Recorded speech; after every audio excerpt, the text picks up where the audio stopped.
Look at yourself, man. Look at yourself. And it was that day, in a couple of days after that, I just got real with myself. And every day I came home, I called the accountability mirror. What am I going to do today to change what I see in this mirror? What am I going to do today? And a lot of it was I stopped sitting with the cool guys.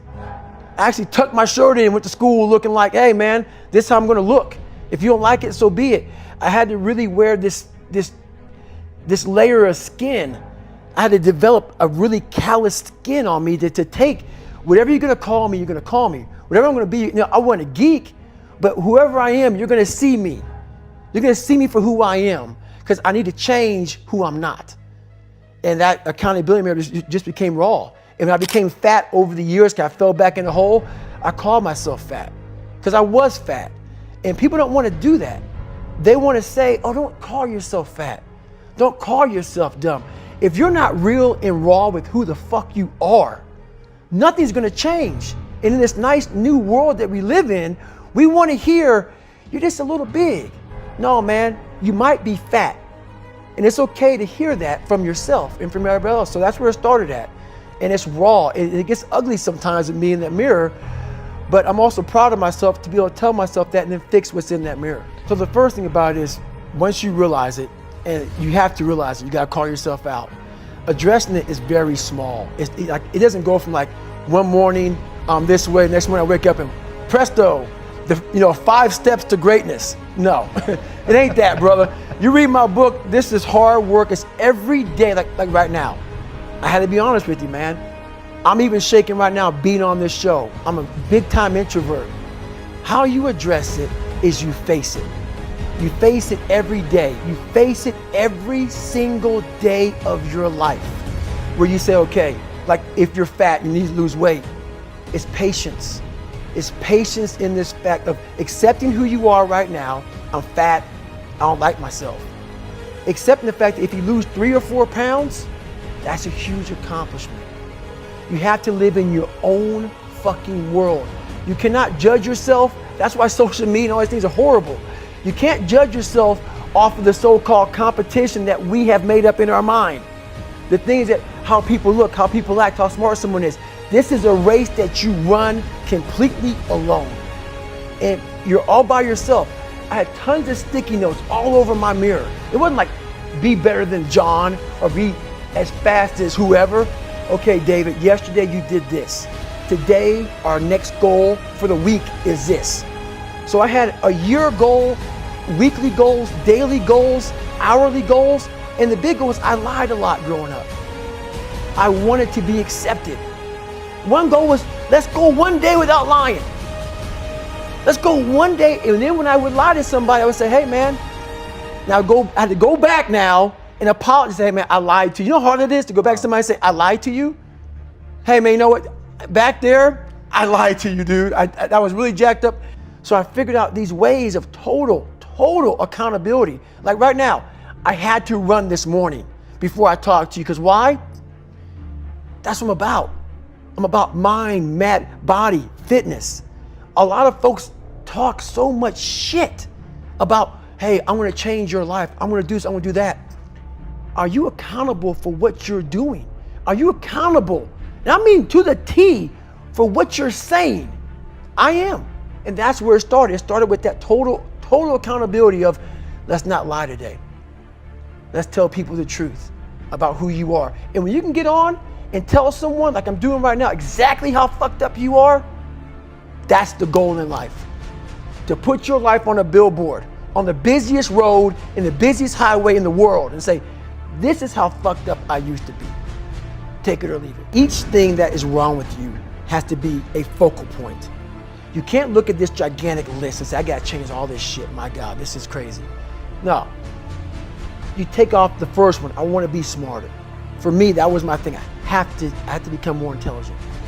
I have such a severe learning disability, man. I can't retain shit.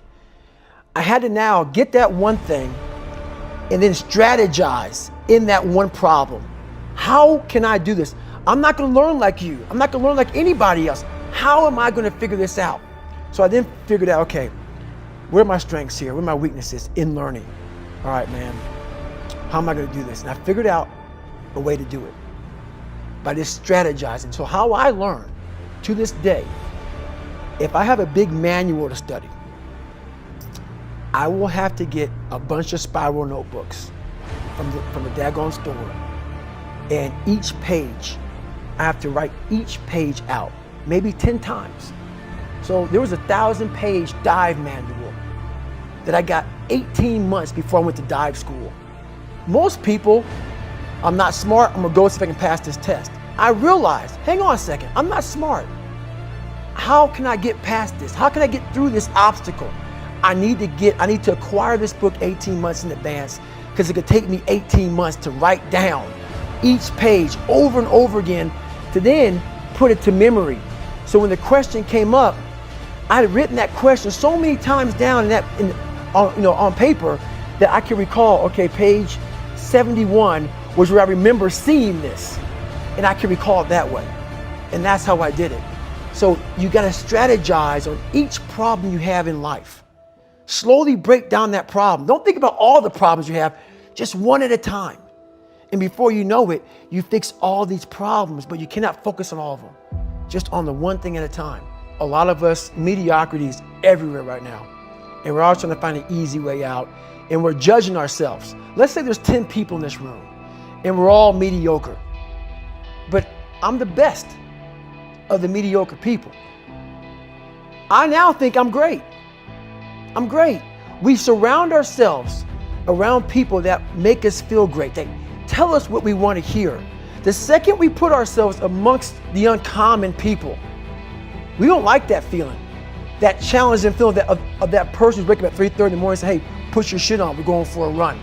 We don't like that challenge. We like that person who says, hey, you know what, man, I don't feel good today, man. And they say, oh, it's okay, brother. Take a day off, man, we'll get a pizza and shit, watch the game. We like that. We love that feeling. Why? Because you understand, man, we're good, bro. We don't want that motherfuckers like this. Hey, man, no, bro.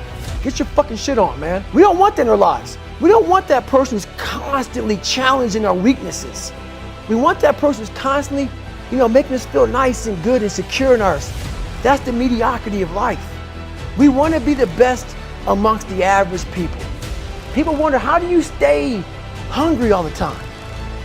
Because after I accomplish something, I don't sit back like a lot of guys who graduate buds, graduate this, graduate that. They get comfortable. They wonder why I'm getting weak, man. I don't know, I lost my edge. What's going on? Because once you hit the top of the fucking mountain, guess what happened? I'm good. I'm good, so you wonder why you're falling down now. Because once you reach the top of the mountain, you gotta build a fucking another one. That's mediocrity.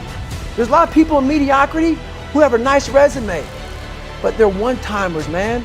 They hit a one-time deal, they busted it open, got a lot of money, but they're good. You're mediocre now, man.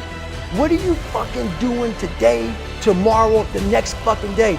That's why I don't listen to theorists. I don't listen to all that bullshit. I listen to a motherfucker who's like this, man.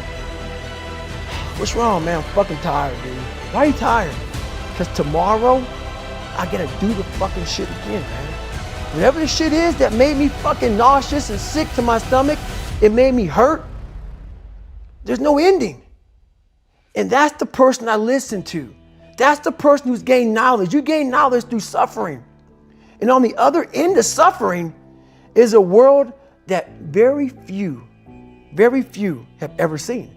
It's a beautiful world because that's where you find yourself.